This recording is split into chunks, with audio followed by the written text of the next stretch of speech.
మన చికెన్ అంతా కథం చేస్తుంది.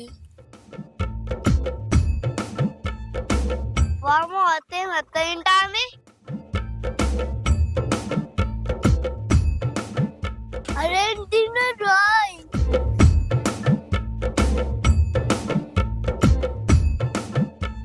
మామ మన చికెన్ అంతా కథం చేసేటట్టుంది.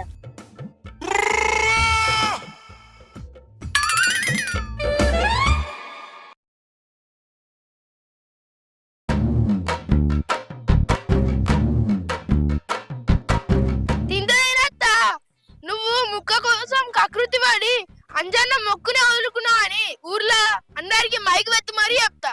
అరే లక్కీ గంత పని చేయకురా, ఊళ్ళో నా ఇజ్జత్ మొత్తం ఖరాబ్ అవుతుంది.